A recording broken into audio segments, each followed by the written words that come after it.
for the Lord! We're the Jezebels. That's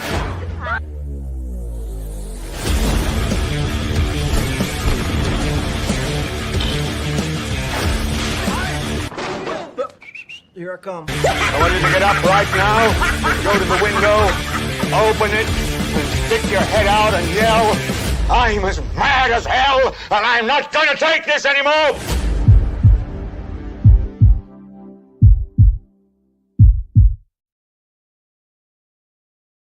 Yay! I may make sure that our audio's on and working. I believe it is. Doopity doopy doo doo. I'm Michael Keene. I'm William-Patrick Coleman. And this is Manatee Party Live, a name I arbitrarily chose for this show. Makes sense. Yeah. And today we've got a few topics of discussion, all movie related, of course. Yes. Yeah. By the way, I know that we talked about on the last one, if anybody remembers, we talked about your opening there. I love it. I dig it. You got the old Ring footage. You got, and I've always loved Network, but I think our thing last week, and I stand by it today, is you need newer clips in there. Yeah. I added a movie from the 70s and a movie from the 90s. like they would notice. Yeah, I added Cool as Ice and Cool as Ice. Oh shoot, a Pinku that I'm suddenly blanking on the name for.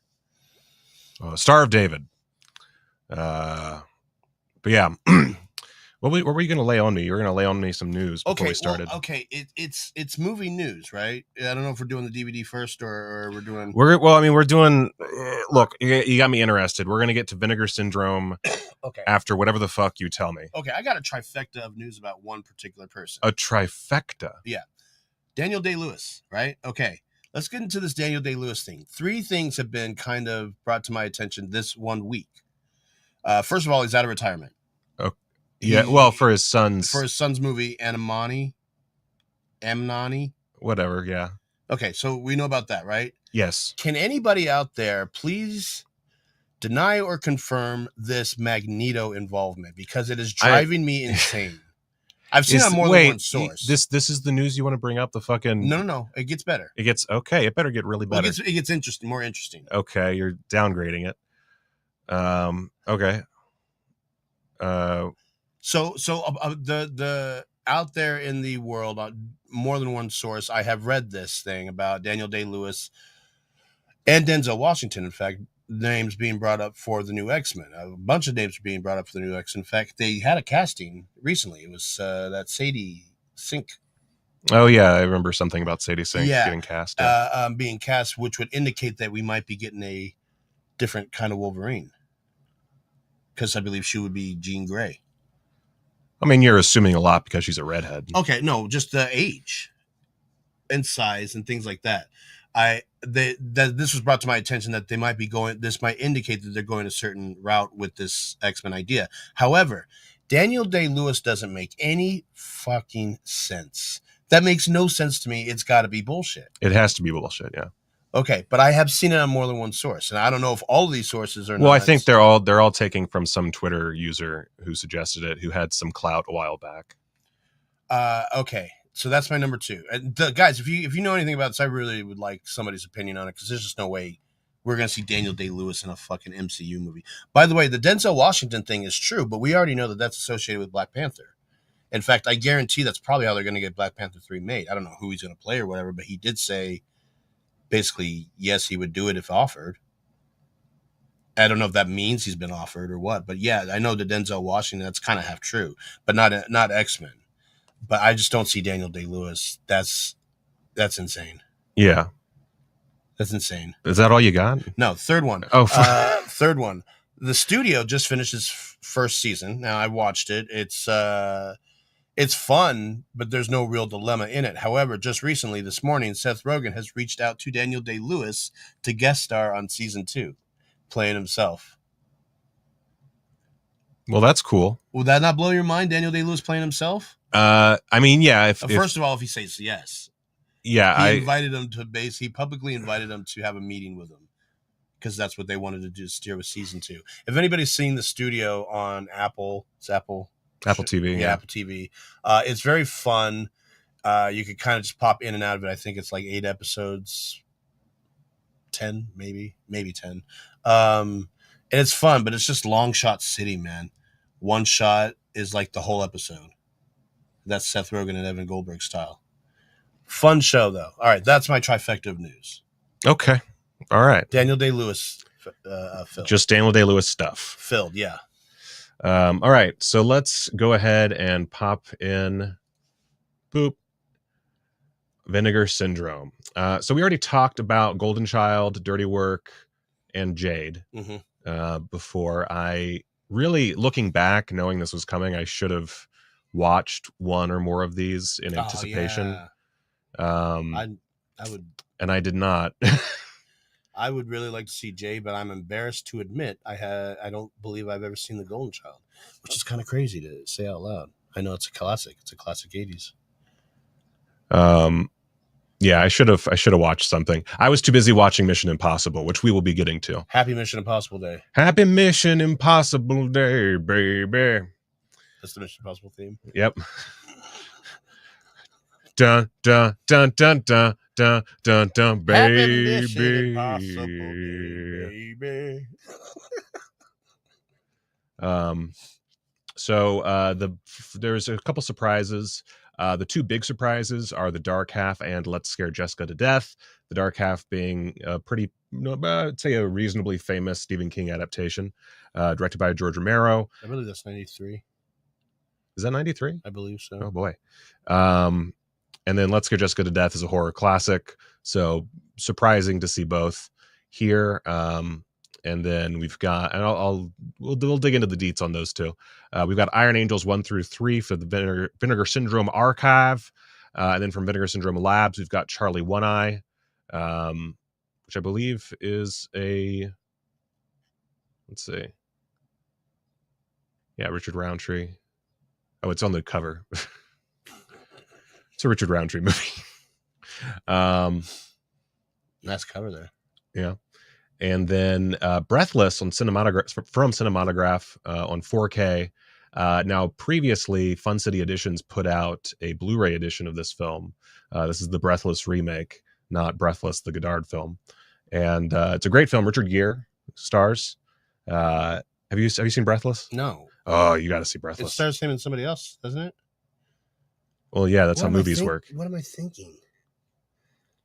It stars him and somebody else. Not a lot of people star in a movie. A star can have one movie when there could be one. Valerie star. Kaprisky?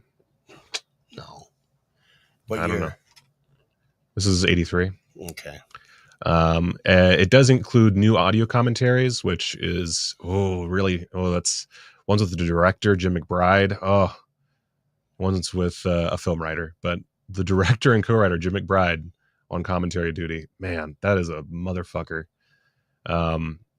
Because you don't follow the Blu-ray news, Fun City Editions was a partner of Vinegar Syndrome. Oh. I don't think I think they stopped being a partner. I could be mistaken. My brain is blanking because I'm high. Hi. Hello. Because I'm high. Hi. Great slipcover. Comes with a Nice. book. Oh, nice. Yeah, I mean it's a nice edition. It's tough to say no, but I mean I already have it on Blu-ray. It's kind of silly to Get it on 4K. Yeah, so for $40. Like, I mean, it's for $40. It's a nice Blu-ray or a nice 4K, but There's a lot more you could be getting. yeah, there's a lot more fish in the sea. The Gazer Video putting out Criminally Insane 2. Swimming to Cambodia we talked about last time. Mm-hmm. Criminally Insane 2, which shot on video, I believe. And was that one right next to it? No, go back. Oh no, they released a VHS edition of Right there next to it. Yeah. Okay. But Criminally Insane 2, directed by Nick Millard. Was it shot on video or was it? No, I think it was shot on film and then edited on. Nope, that's. I can't remember if it was. Oh God. This is some of the shots look like video. I can't remember if it was all shot on video or if it was partially shot on video.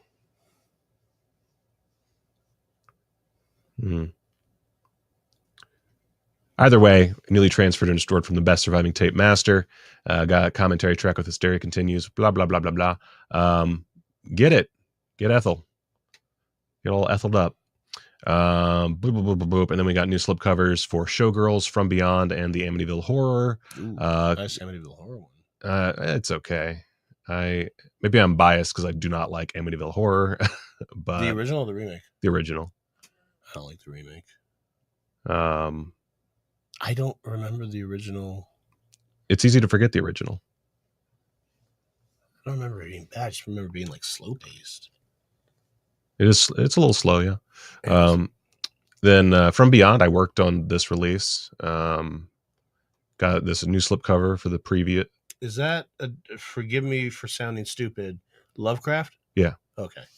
I mean, it's very loose Lovecraft. Okay. But directed by Stuart Gordon. There we go. Great release and great film. Also, I do really like this slipcover a lot. It's pretty metal. The Showgirls slipcover, it's all right. It's not bad. But Paul Verhoeven, I believe is how you say Verhoeven. I'm not from Holland. The N is silent.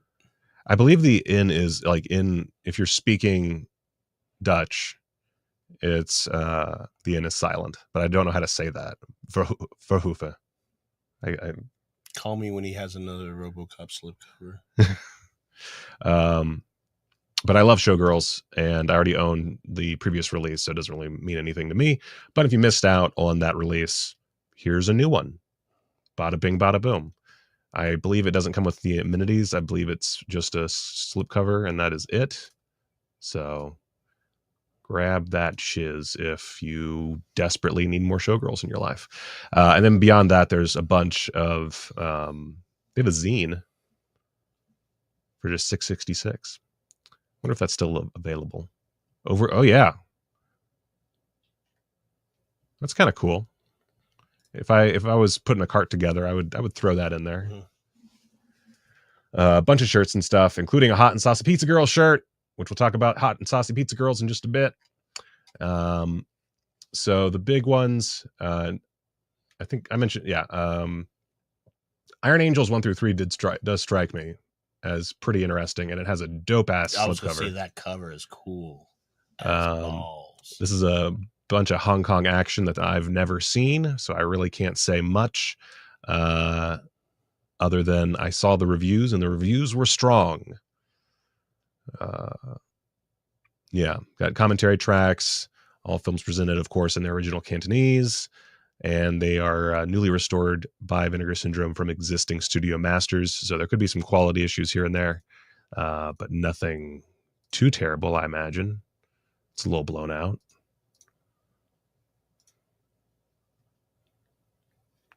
Oh God, where did my arrows go? There's my arrows.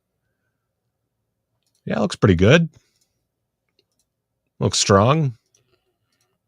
Looks action-packed. Nice. I'm into it.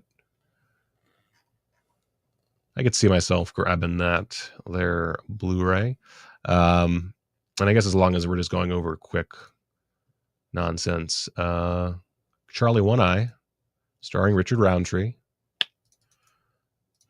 Also, Ooh, yes, good. Nice.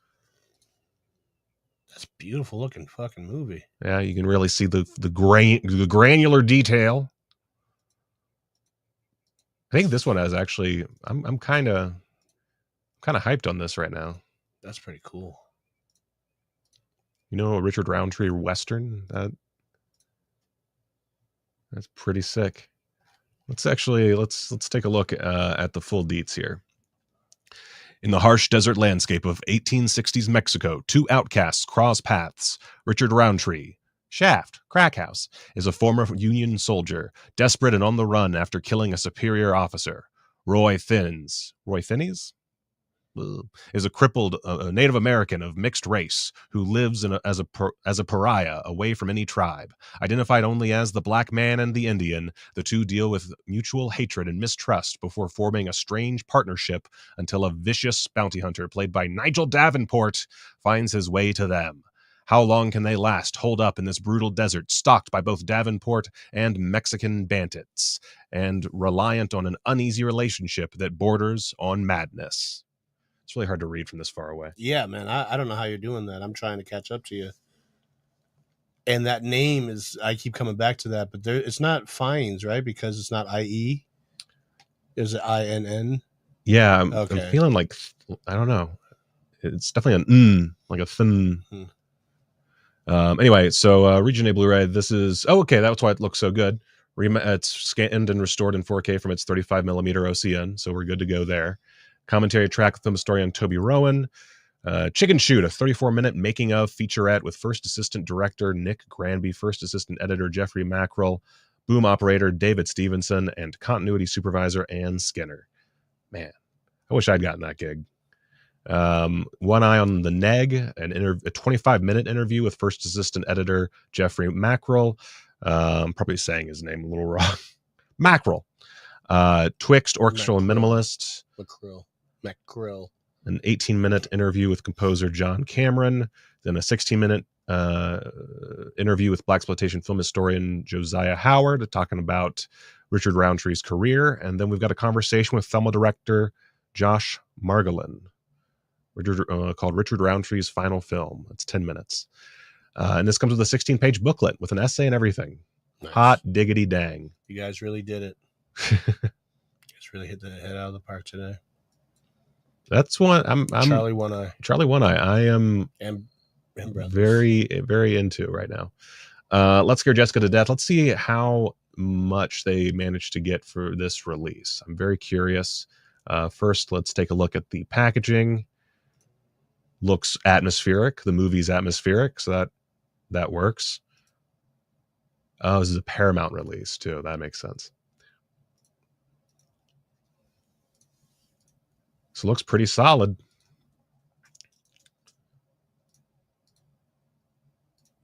Let's see what we got here. And that's sure enough another 4K scan from a 35mm OCN. We are golden. That's pretty dope. I don't know if the original film scan has been, or the OCN scan has been an option before. So that's pretty sick. So a good upgrade for fans of Let's Scare Jessica to Death.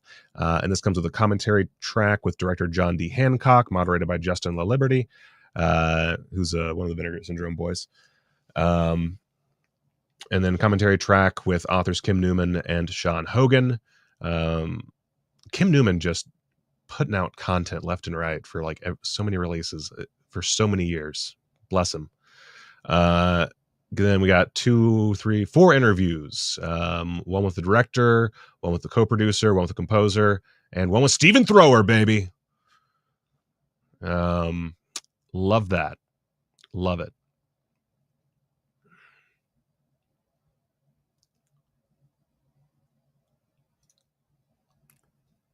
Indeed. Yes, Richard, does. Yeah. Richard Roundtree, the Western looks pretty sick. And hey to Rachel. And hello there from a Lawrence Harvey. Lawrence Harvey. Let's see. Yeah, this looks like a sick release of Let's Get. Have you seen Let's Get? I'm assuming you haven't. Yeah. No. Is this the same? Again, forgive me if I'm wrong, but is this the same John D. Hancock that did the Blind Side? I don't think so. Did Hancock do the Blind Side? I don't know who directed The Blind Side. Answer me. Oh my God. Okay, wait a second. The Blind Side director. John Lee Hancock. Yeah, that memory, huh? John L. Where did you pull that from? That's how I do, baby. Wow. I know. Oh man, That's pretty cool, Oxter. That's pretty sick. Just seeing Kim Newman quietly dunking on him from behind, talking about his coffee order behind his back. Let's see here. The Dark Half, right? Yes, good. Am I right about my year? I'm curious about that. Timothy Hutton. Yep. Nice package. Nice. Oh, this looks like another OCN to me. Nice. This looks gorgeous. Ah. Look at that.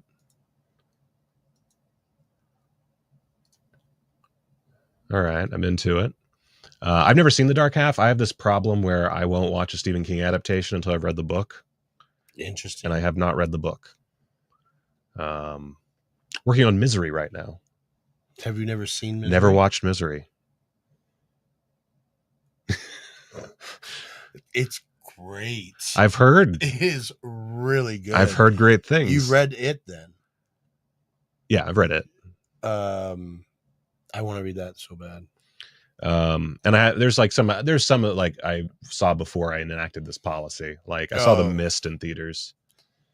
I haven't read The Mist. Have you never seen Shawshank?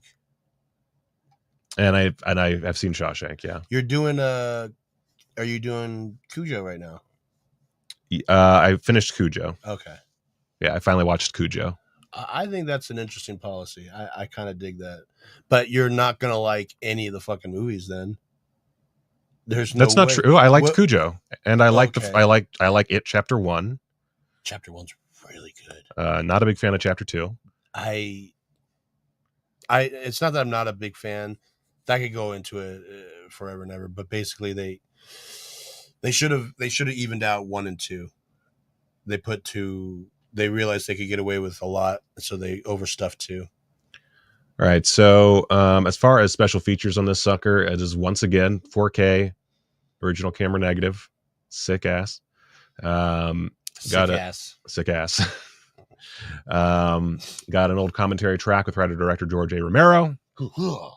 Got an interview with first assistant director Nick Mastandria. Yeah. Got an interview with cinematographer Tony Pierce Roberts and a featurette on the shooting locations of The Dark Half. Plus, we got excerpts from a 1991 broadcast. Cool. And a making of documentary from 2014 that's 36 minutes long, featuring Romero, as well as special effects creators Everett Burrell and John Vulich. And then visual effects supervisor Kevin Kuchaver, actor Robert Joy, editor Pakwal Buba. It is so fun to listen to. And more. Names. You could do a whole show with that. And some other more archival stuff, as well as a 40-page perfect bound book with essays. Nice. I love the booklets. I'm really into this. I again haven't watched The Dark Half. I suck. But you haven't read The Dark Half, so because I haven't read The Dark Half. Yeah, I might make that my next. My I wife think and it's short, isn't it? I don't know. There's no way. Have you read Stephen King? Well, he has short stories, right? Shawshank is short. That's true, but this is a book. Any book by Stephen King is almost automatic, unless it's like Gwynny's Button Box or whatever the fuck. It is like 20 pages long. I'm reading Misery right now, and I'm only like 16% into the book, and maybe even not that, but like really early on, and I'm just like, how the fuck does he have? How am I this deep? And there's more to come. What else can you do with this story? And then he never ceases to impress.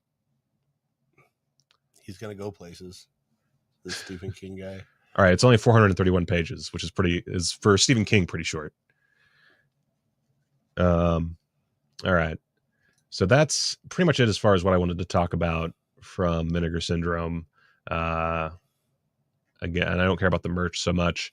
There is stuff on sale. Do we want to see what's on sale? Sure. All right, let's. I like a good bargain. Okay. Let's see. As far as Maniac, not Cop. Maniac 2, Roadkill. Yeah.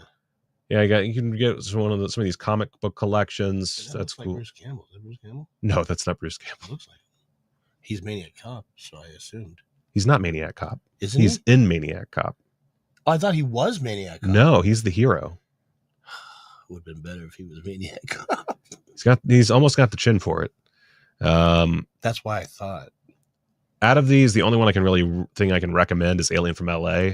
It's an Albert Pien film, and it kicks ass. Oh, that's a cool cover. A lot of people do not like. Is it Kathy Ireland? That is somebody. Yes. Fuck. Yep, Kathy Ireland. I shouldn't have doubted myself. To doubt is failure. Alien from LA rules. A lot of people don't like Kathy Ireland's voice. That's the only qualm, is that people find her voice really aggravating. Because it's this high-pitched voice, which I obviously cannot do. 60% off. What do we got? Got some Forgotten Jolly. Awesome. Always nice to have some more Forgotten Jolly. That's about it, man. That's about all I can say. I've heard great things about Guest House Paradiso. I still haven't watched it because I suck. Now 50% off. I assume we have multiple pages of this. Yes, we do. Oh my god, 12 pages of 50% off. We'll go through a little bit. Shanks. I quite enjoyed Shanks.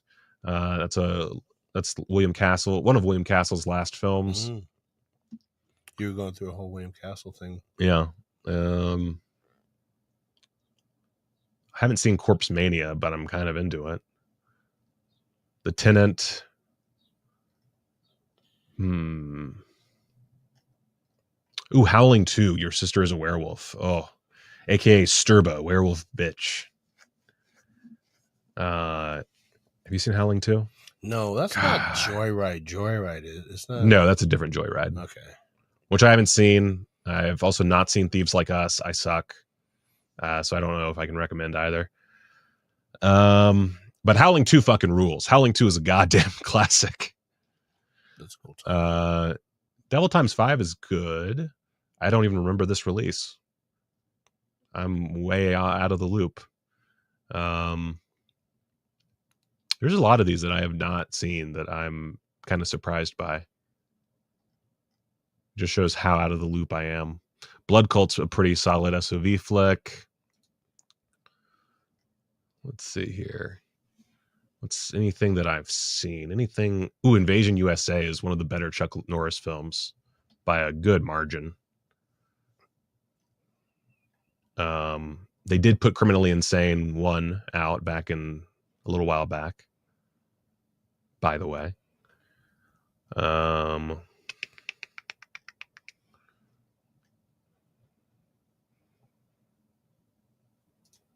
Let's see here. What are you looking up? I was trying to look up, and this is going to sound weird, but anniversaries for movies. Sometimes I wonder, like, what has come out on the day or the week of a long time ago, and there's some interesting ones. I mean, we're at 2025. The Flesh trilogy is one that I definitely recommend. Love the Flesh trilogy. That's a Michael... oh shoot, I lost his name. God darn it. That's Findlay. Michael Findlay films, which are a lot of fun, just kind of cheap 60s sexploitation, black and white, everything you want in life. Mother's Day is a classic, shot at the same time and around in the same area as Friday the 13th. And for my money, better film. Oh. Yeah. Also got the Lost Picture Show, that thing that I'll seemingly never review because I keep getting sidetracked. And Bloodsucking Freaks is a pretty solid cult classic. Has a guy that drinks brains out of somebody's skull. Oh, that's cool. With a straw. Slurpee.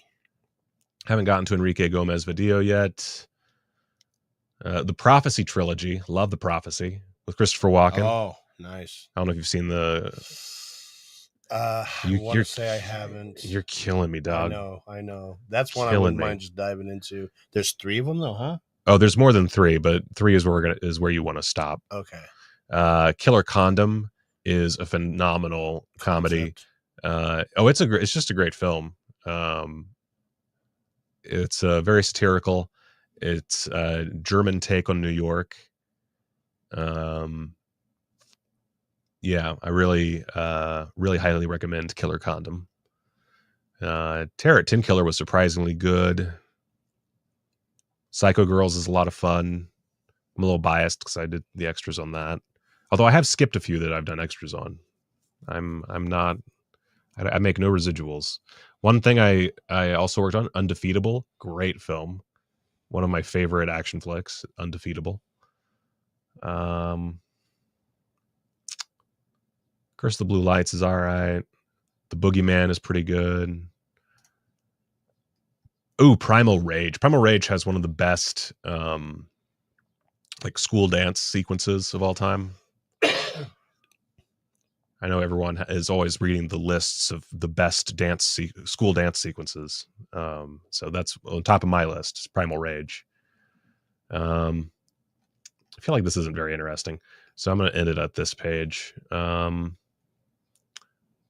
Bio-Zombie is pretty fun, very hectic. Sidekicks. Yeah. Bro, look at that cover. Yeah, I worked on that one too. That movie takes me back, bro. I was a big Jonathan Brandis fan. Let's see here. Frostbiter's kind of fun. Ooh, Freeway. Definitely Freeway. There was Freeway 2 up there. Oh, did I miss Freeway 2? Yeah, it's up there on the right. Oh, I did. Yeah, I'm not a huge fan of the slipcover for that one. It kind of... Never seen either. Oh, you got to watch Freeway and Freeway 2. Isn't Freeway Red Riding Hood or something? Yeah. Yeah. Oh, it's great. Flesh and Fantasy is also a really solid film. For $15, that's an easy recommend. Oh, look at that Roadhouse cover.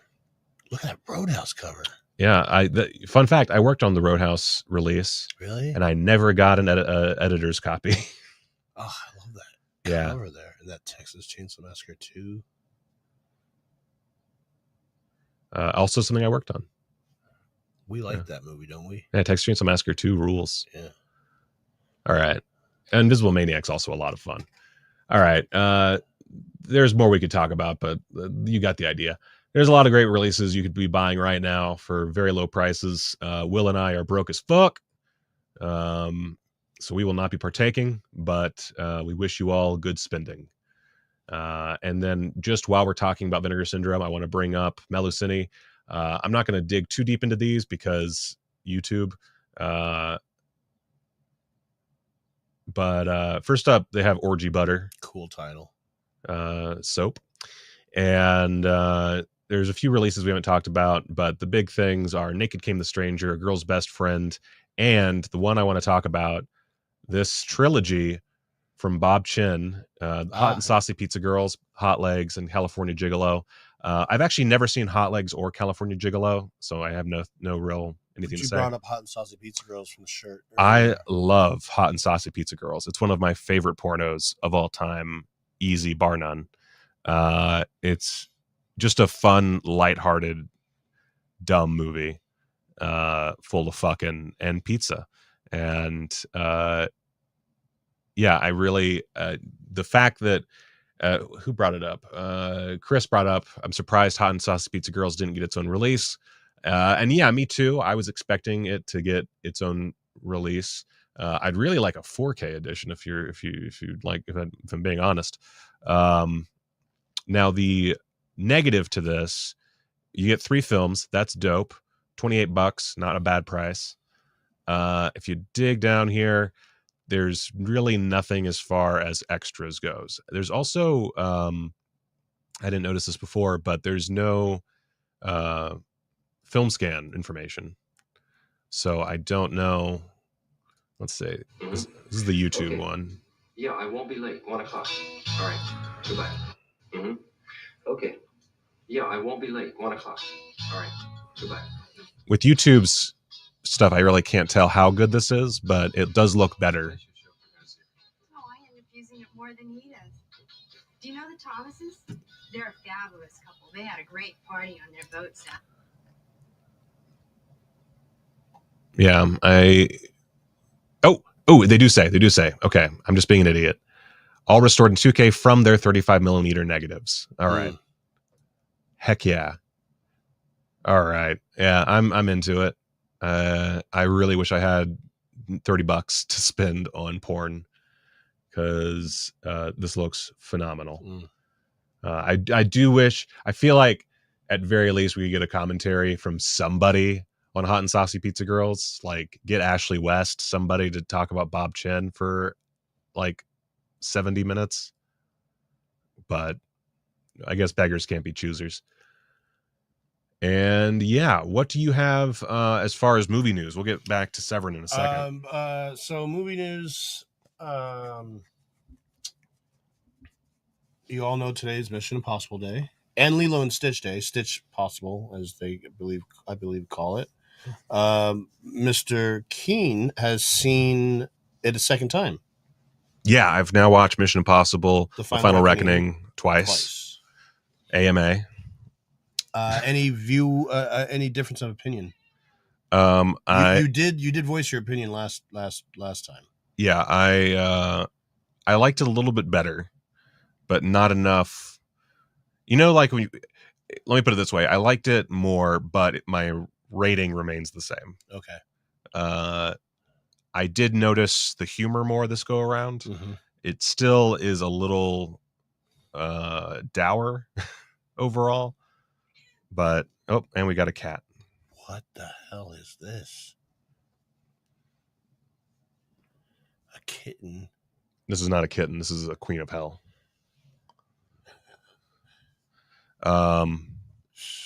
Stage right. Yeah, I saw The Final Reckoning. I did like it more. It's still way too long. It's nearly 3 hours long. Really heavy on exposition. And a lot of choices that just don't seem to make any sense. If I'm being honest. Like, for example, having Hannah... Wait. Are you going to spoil something? I'm not gonna. It's not really a spoiler. It's the date of release for everybody. You've seen it twice. That's God, I guess we should do a spoilers chat separately. We should, yeah, that would be fun. Yeah. But overall, listen, you'll never have me discourage anybody from going to the theater. See this movie for sure. Oh yeah, I think that's an important thing to mention. Is I do think you should see it anyway. Yeah. But we love the franchise, and just by comparison to the others, we're a little underwhelmed by it. Yeah. It's getting mixed reviews. There are some people that agree with us. There are people who disagree. Apparently, I was too hateful in my Screen Rant video. Really? I saw a comment. Which is up, by the way, now. Guys. Yeah, go to Screen Rant and or type in Screen Rant. I watched every Mission Impossible. And I did a video called I Watched Every Mission Impossible, where I watched every Mission Impossible and gave my thoughts.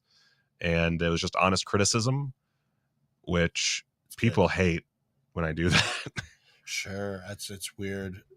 You're able to voice an opinion and you would voice a negative one, or a negative comment, but that's neither here nor there. It's a very good video, guys. You should watch it. So that's Mission Impossible. Mission Impossible's out. Lilo and Stitch, apparently one of the best Disney reviewed remakes. Yet I've been seeing a lot of negativity. Now that it's out, I'm seeing some mixed stuff here and there. Next week we're going to have, I believe, How I Train Your Dragon. I believe that's next week. Yeah. Bring Her Back had screenings that are very favorable. In fact, a lot of people seem to believe it's way better than Talk to Me, which I love. Talk to Me. I thought Talk to Me was really good. I haven't seen a lot of people saying it was better than Talk to Me. I've read some stuff. If not as good, but better. Okay. But some. I kind of just want to talk more about Mission Impossible without spoiling it. Okay. Don't spoil it. I will try my best to not spoil anything. I will say there's a bunch of characters who don't need to be there. Not returning characters, new characters. Yeah, new characters. It's overblown with too many characters sometimes in one scene. Yeah, we've got the Russians are characters. We've got the sound control room is just a who's who. Yeah, there's so many people hanging out with the president. You've got a general played by Nick Offerman who inexplicably has an arc in the movie, and it serves no real purpose. The submarine has like 5 characters. Yeah, there's a bunch of characters on the submarine. They talk a lot about rules regarding specifically the submarine mission that don't really play out. There's like so much exposition about things that really they don't need exposition. And then that's compared to a lack of exposition about things from the previous movie, like who the fuck is Marie? What the fuck's up with Gabriel? How do they know each other outside of Gabriel killed this chick Marie? Again, who is Marie? There's some characters that it's really nice to see them, but I don't want to say they overstay their welcome. They're there so long to the point where I'm sitting there wondering, why are they there? They don't do anything to the plot. Hi, Casey. Is that squirrel interrupting? Yeah, there's a lot of stuff that doesn't relate to the plot, is unnecessary, or is repetitive. And that really weighs down the whole film. I realized, so I was complaining that there's not really a car chase, but there is technically. It just in the yeah. Okay. I know. I do remember that now. That like it hit me right when you were. It's like 3 shots. Sure. But there is technically a car chase. But it's a very technical inclusion. I feel like even at way overstuffed 3 hours, there's information that they're not telling us that is pretty important information that they probably haven't deleted sequences. Yeah, I mean, this feels beaten to death in the editing room. That's such a bummer. It is only a bummer because we sat and watched all the movies back to back to back. Yeah. Do you want to see a lot of footage from the other films? Because you're gonna. Yeah, man. And it's irritating to talk about in a way, because I do legitimately think it's a good movie overall. Like, I gave it 3 stars. 3 stars is good, but it's a very disappointed 3 stars. It's a 3 stars for something that feels like it should be a 4.5. It's just the final reckoning. That's the problem. That's the heartbreak behind it. Yeah, it would be less frustrating if this was just another installment to get us to the next one. Yeah. Which that's a bit of a too meta of a reason to be displeased. But yeah, it's a little frustrating. Compared to previous films, it's just a bit lackluster in a lot of respects, but it also contains 2 of the coolest sequences in the franchise, which is such a weird dichotomy, but it's the truth. Yeah. Speaking of anniversaries, we are going on an exact week of the 29th anniversary of Part 1. May 22nd. Oh yeah. 1996. Am I right? Am I right with my years? Yeah. Yeah. Yeah. So, you know, if you guys have interest in seeing the old ones as my, my host would say, slaps. The old ones are, especially Part 1, is fantastic. I also agree with Rachel. The stakes are way too high. She pointed out that basically, it's such a massive world-ending threat, and they have to win. Mm-hmm. Like, the nukes aren't going to go off. Mm-hmm. And so there's not the biggest stakes you get are stuff happening. And that's interesting she brings that up, because I actually was watching something this morning that said that people. It was not to call him out there, but Mr. Stuckman. Chris Stuckman. Yeah, he said that he felt like the stakes were real this time as compared to all the James Bond movies or all the other Mission Impossible movies. That right now it felt, I don't know if it was because it might be relevant or but I didn't feel that way.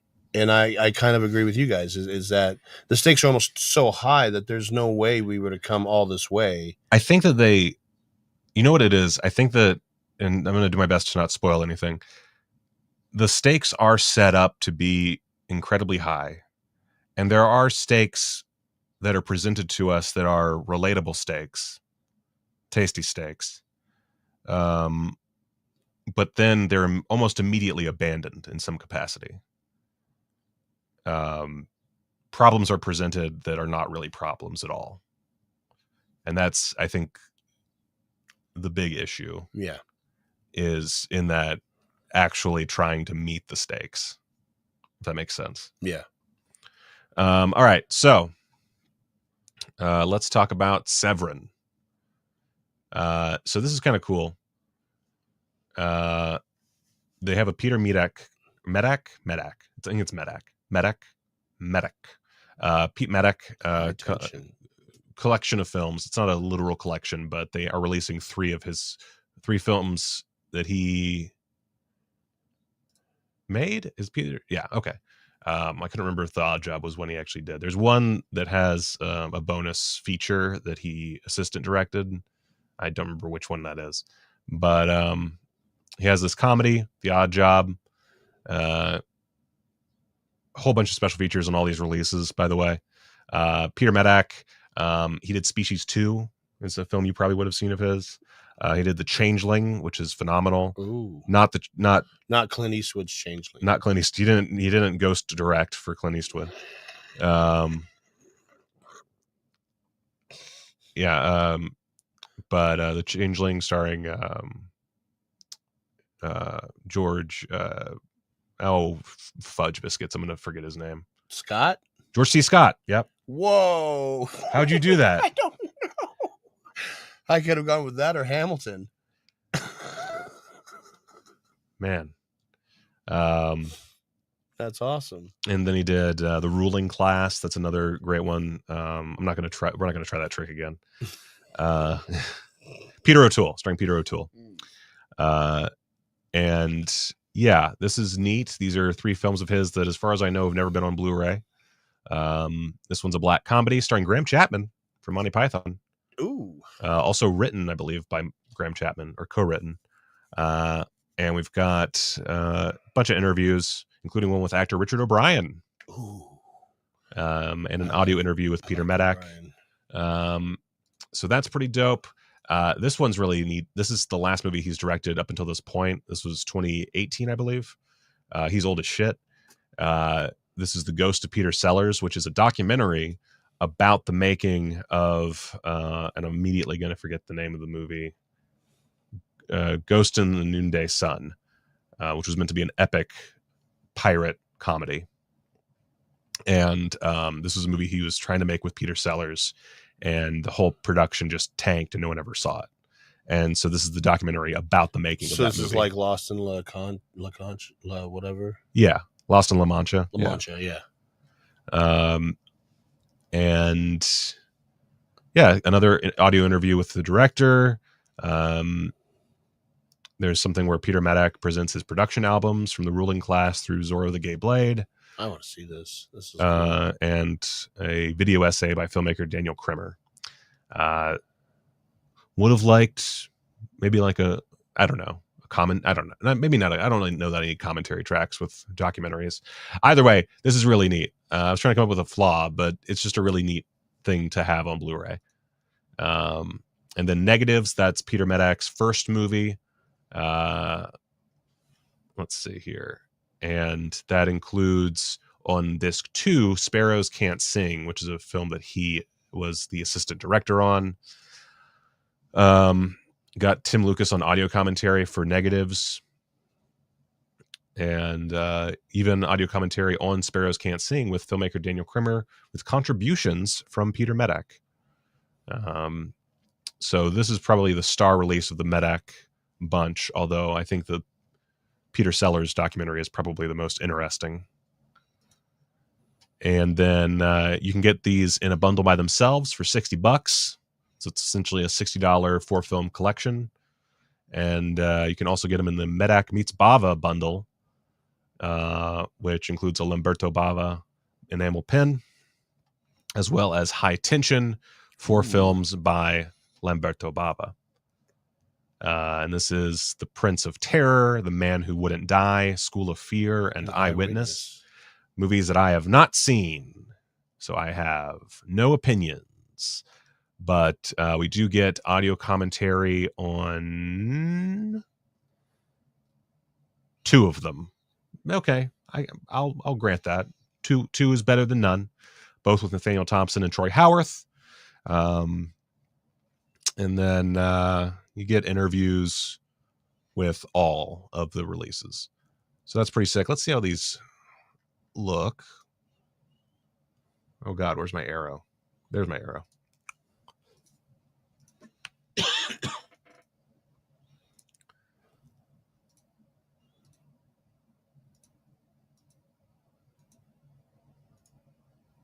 Yeah. Nice. Looks creepy. Looks like some creepy shit.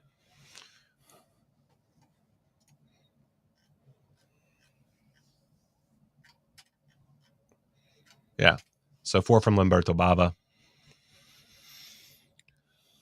And then, this is neat. Arrow Video acquired the rights to distribute 156 classic Hong Kong films. And among those are Hard Boiled and The Killer. Oh, nice. This is for the UK. I believe Shout Studios has the rights for the US releases.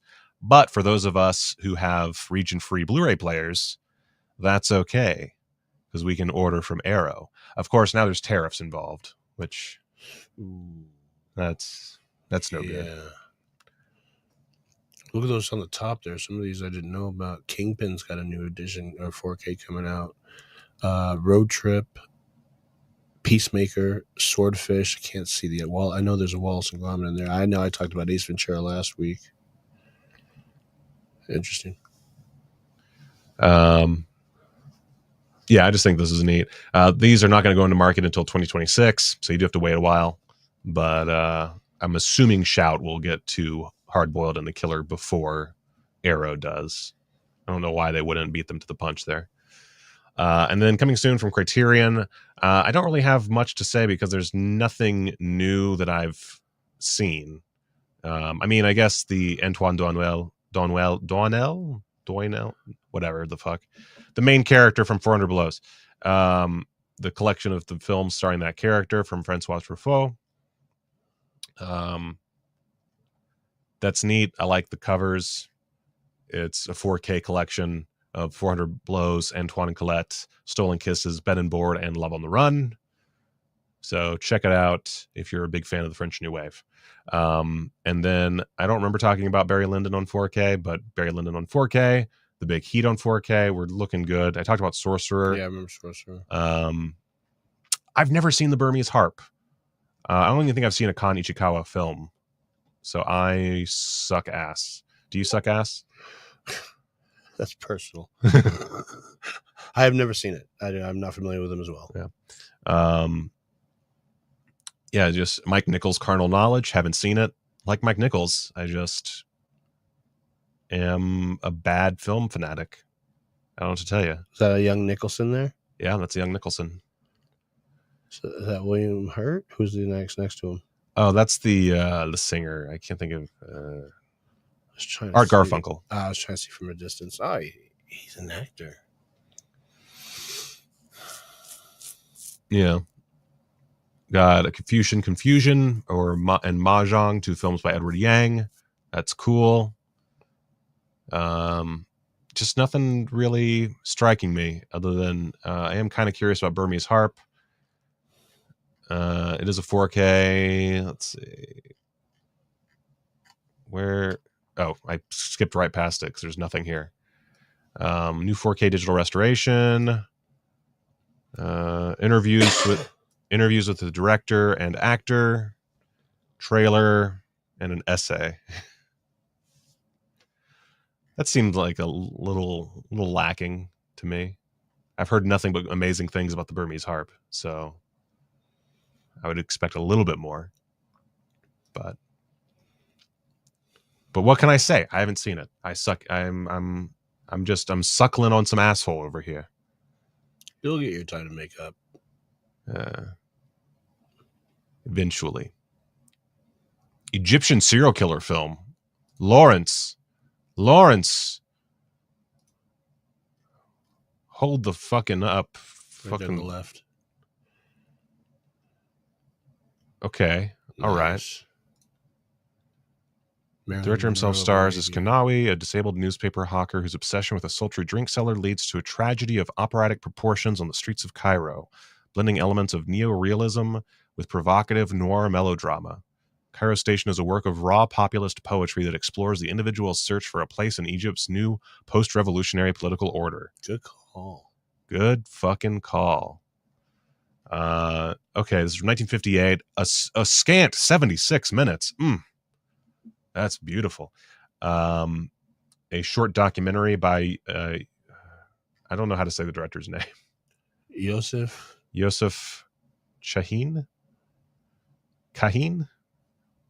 I don't know. Last name. Oh. Anyway, it's a short documentary by him. And then a new interview with Fahim, the star. Nope, not the star. With Fahim. Oh, I'm sorry, film scholar, Joseph Fahim. There we go. I should not skip things. That's my problem. Shaheen Y, a documentary on the director and Cairo Station, and an excerpt from his appearance at the 1998 Midnight Sun Film Festival, and an essay by Joseph Fahim. So again, nothing too crazy as far as extras, but Egyptian serial killer film has my interest. Let's take a look-see. Mostly so I can get some water.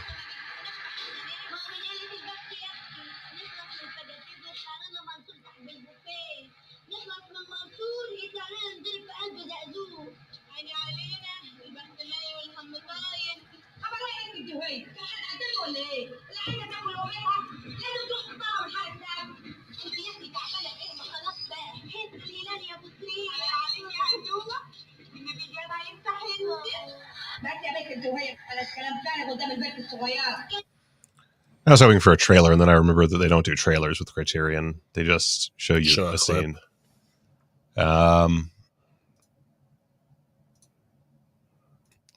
Looks Egyptian. Oh, that's a great shot. Yeah, I'm intrigued. It is available on Criterion channel, so if you subscribe to the Criterion channel, you can check it out. Which is one of the great things about Criterion, I will say, is that they are not stingy when it comes to what they provide on their streaming service. So definitely recommend that. Yeah, I'm kind of curious about the special features on Carnal Knowledge. This one actually has quite a bit, including a new audio commentary featuring filmmaker and playwright Neil LaBute.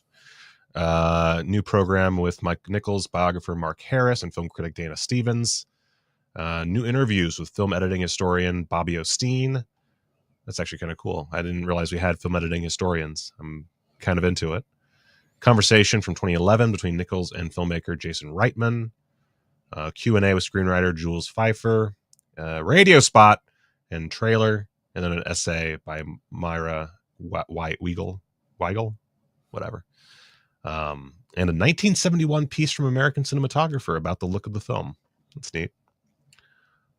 Cool. Mike Nichols rules. So there's how much? Just The Graduate. Wow. Okay.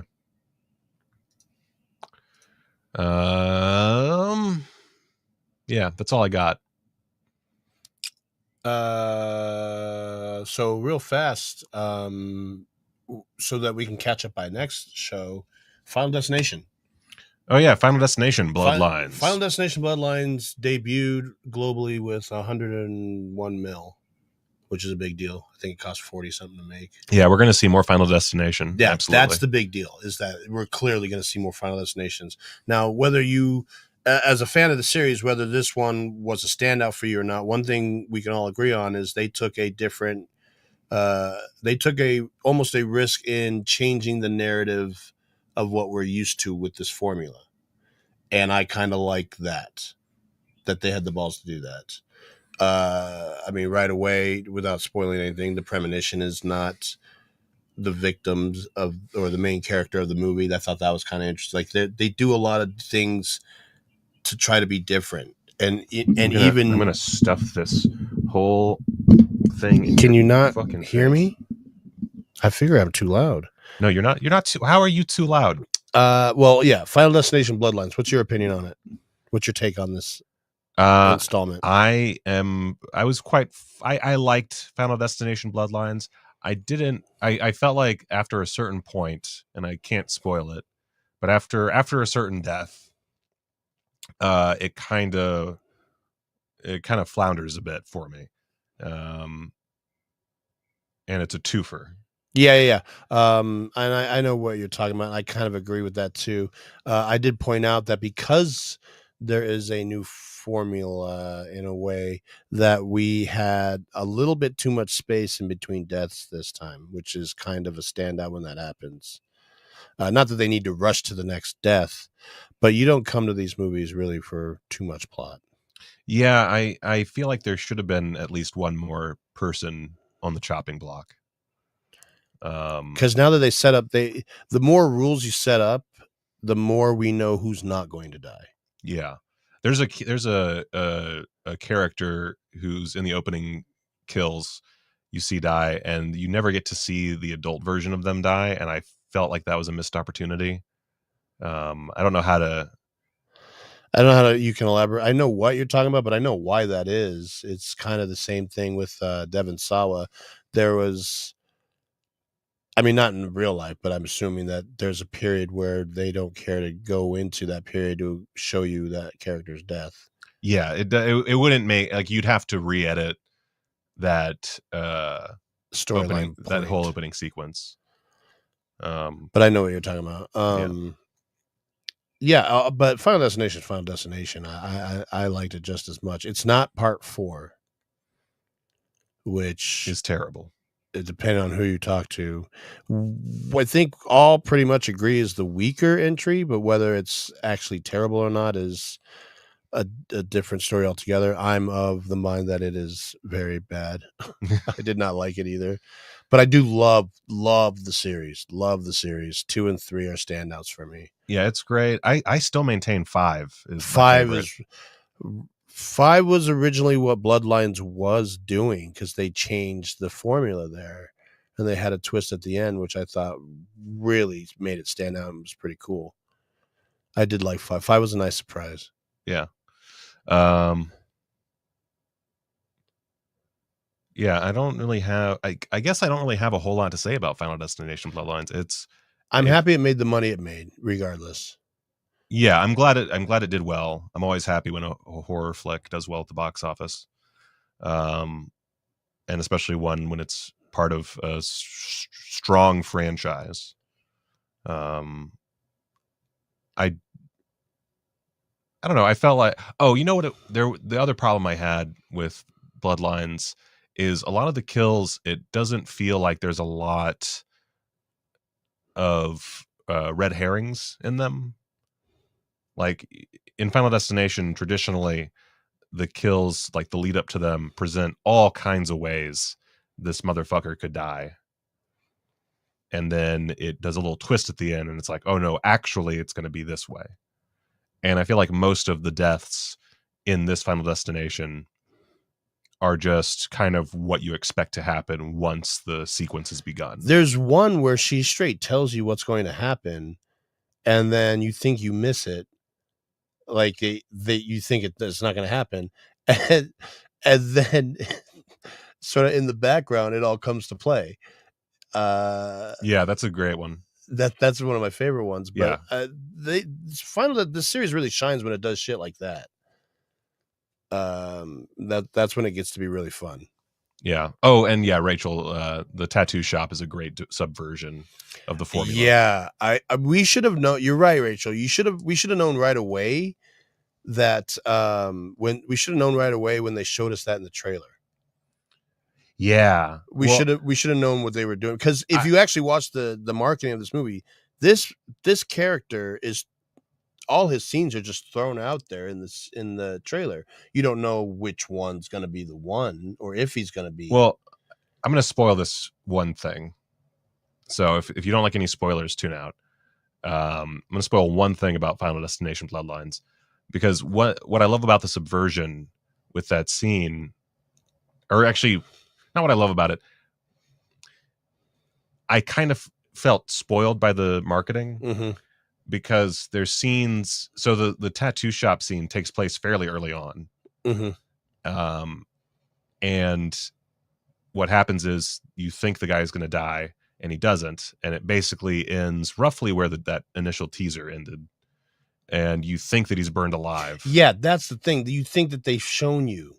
Yeah, but the combination of not actually showing him burning, because this is a sadistic series, and I think we if they had someone burning alive, you'd show them burning alive.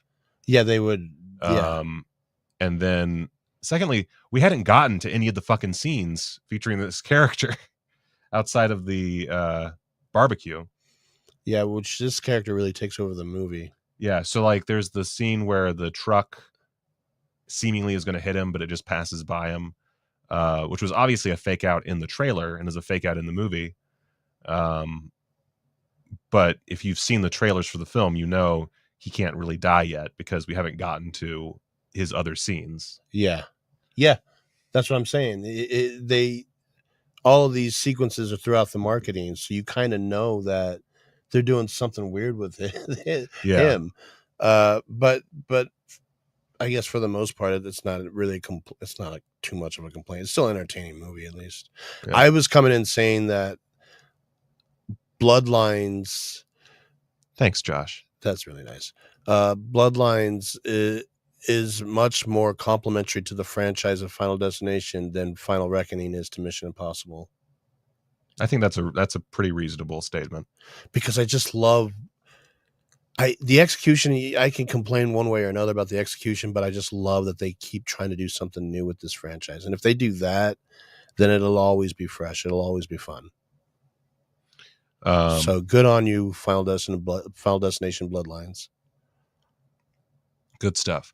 Oh, also, for those of you who backed Dr. Deathface, today I sent out the Vimeo link for the film, for the finished film, to all Indiegogo backers. So check your email if you backed Dr. Deathface.